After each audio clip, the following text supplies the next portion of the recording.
Hello everyone, this is Dr. Muskan and I welcome you to the Physio Info Island. I hope my previous video on the thermal effects of ultrasound must be helpful to you. So today we are going to begin with the non-thermal effects of ultrasound. If you have any doubts regarding my previous video, without any hesitation you can comment down in the section given below. I'll be very happy to answer your questions. Okay, so let's begin with today's video without wasting any more time. Earlier, ultrasound को सिर्फ thermal effects की वजह से ही use किया जाता था. But now, the non-thermal effects of the ultrasound are also very beneficial. Okay, उसको उनके लिए भी use किया जाता है. इनको non-thermal या फिर mechanical effect of ultrasound भी बोलते हैं. Okay, non-thermal ultrasound के effects क्या हैं और उनका क्या benefit है, ये सब कुछ मैं आपको इस वीडियो में आज एक्सप्लेन करूँगी. So what are the benefits of the non thermal effects of ultrasound. First is chronic ischemic tissue में नॉन थर्मल इफेक्ट्स बहुत ज़्यादा बेनिफिशियल होते हैं.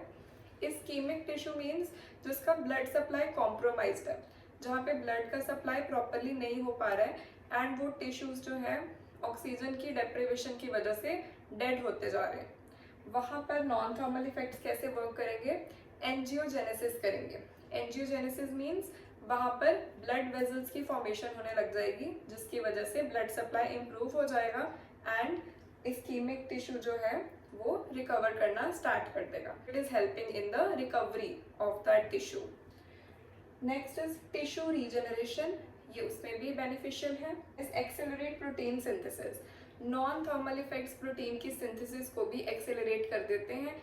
ये मैं आपको फर्दर एक्सप्लेन करूँगी कि ये कैसे हेल्प करते हैं और कैसे हमारी जो सेल्स की परमिएबिलिटी है उसको इम्प्रूव करके ये सेल की मेटाबॉलिक एक्टिविटी को भी इन्हेंस करते हैं. Next is bone repair. Okay, जहाँ पर भी फ्रैक्चर के केसेस होते हैं वहाँ पर भी हम इसको यूज़ करते हैं नॉन थर्मल इफेक्ट को, जो बेसिकली हेल्प करता है for the repair of that area. Okay, so जो नॉन थर्मल इफेक्ट्स हैं ये क्यों प्रोड्यूस होते हैं, कैसे प्रोड्यूस होते हैं? ये प्रोड्यूस होते हैं तीन चीज़ों की वजह से.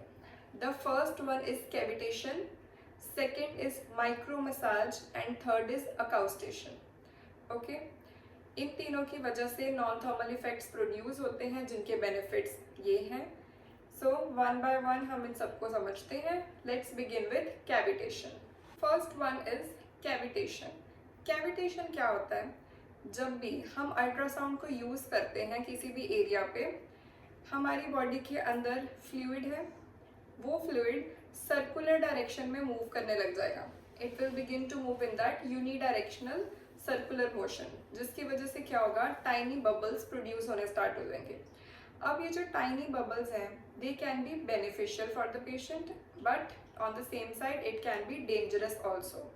Okay, depending upon that cavitation दो तरह की होती है. First is stable and second is unstable. Cavitation stable होगी या अनस्टेबल होगी वो भी थेरेपिस्ट पे डिपेंड करता है दैट हम मोडालिटी को कैसे यूज कर रहे हैं. So having the correct knowledge of using the ultrasonic modality is very important. Okay, so stable cavitation में क्या होता है? जो टाइनी बबल फॉर्म हुआ है वो बर्स्ट नहीं होगा, वो कोलैप्स नहीं करेगा, it will retain its shape. Okay, और ये बेनिफिशियल है पेशेंट के लिए. Next is the unstable one, जिसमें जो हमारा बबल है, टाइनी बबल जो फॉर्म हुआ है वो अपनी शेप को होल्ड करके नहीं रखेगा and it can burst any time, जिसकी वजह से जो सेल मेम्ब्रेन है वो डैमेज हो सकती है. Right now stable cavitation, what is happening here is the tiny bubble here. Okay, जब भी अल्ट्रासोनिक वेव्स उसके थ्रू पास कर रही हैं, ये बबल क्या कर रहा है? It is expanding and contracting. जब बबल कॉन्ट्रैक्ट करेगा it will pull the cell membrane towards itself. Okay, and जब वो एक्सपैंड करेगा it will push down the cell membrane away from itself. So ये पुश और पुल की वजह से क्या होगा? सेल मेम्ब्रेन की परमिएबिलिटी और ज़्यादा इंक्रीज हो जाएगी, जिसकी वजह से फ्री रेडिकल्स की जो मूवमेंट है, कैल्शियम आयंस की जो मूवमेंट है वो इंक्रीज हो जाएगी and hence the biological activity of the cell, the repair, the healing, everything will increase. Because उनकी एक्टिविटीज बहुत ज़्यादा फास्ट हो जाएंगी.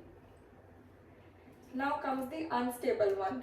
अनस्टेबल में क्या हो रहा है, अगर हम अल्ट्रासोनिक हेड को मूव ही नहीं कर रहे हैं, एक ही हमने पोजीशन पे उसको रखा है, या फिर हम बहुत ज़्यादा हाई फ्रीक्वेंसी को यूज़ कर रहे हैं इन द अल्ट्रासाउंड, तो क्या होगा, ये बबल को बहुत ज़्यादा हाई एनर्जी मिलेगी एंड ये एक्सपैंड ही होता जाएगा और इतना एक्सपैंड हो जाएगा कि ये बर्स्ट हो जाएगा. जब ये बबल कोलैप्स होगा तो जो सेल मेम्ब्रेन है उसके एडजॉइनिंग, ये उसको डैमेज कर देगा. सेल मेम्ब्रेन अगर एक एरिया की डैमेज होगी तो जितने भी फ्री रेडिकल्स हैं, आयंस है, वो सब सेल के बाहर मूव आउट हो जाएंगे, जिसकी वजह से सेल की जो भी एक्टिविटीज हैं वो सब स्लो डाउन हो जाएंगी या फिर स्टॉप हो जाएंगी. So it is dangerous for the patient. Okay, so we have to keep in mind that we should never keep the ultrasound head still and we should keep it moving, otherwise we will aggravate the symptoms other than relieving it. Apart from that, हमें बहुत ज़्यादा high frequency को भी नहीं use करना.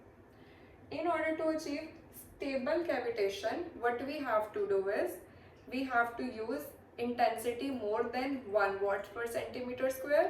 Along with that हमें less frequency को use करना है, बहुत ज़्यादा हाई फ्रीक्वेंसी को यूज़ नहीं करना है. And we have to keep the ultrasonic head moving, हमें उसको स्टैटिक पोजीशन पर नहीं रखना है. ओके, बिकॉज जब भी अनस्टेबल कैविटेशन होगी वो बर्स्ट हो जाएगा बबल, उस एरिया का टेम्परेचर, प्रेशर सब चेंज हो जाएगा. Okay, the dynamics of that area वो सब चेंज हो जाएंगे, along with that cell membrane भी डैमेज हो जाएगा. If we want to achieve the non thermal effect तो हमें पल्स्ड मोड ऑफ अल्ट्रासाउंड ही यूज करना है. अगर हम कॉन्टिन्यूस मोड यूज कर रहे हैं then we are looking out for the thermal effect. उसमें नॉन थर्मल इफेक्ट्स प्रोड्यूस नहीं होंगे, सिर्फ थर्मल इफेक्ट्स ही प्रोड्यूस होंगे ऑफ द अल्ट्रासाउंड.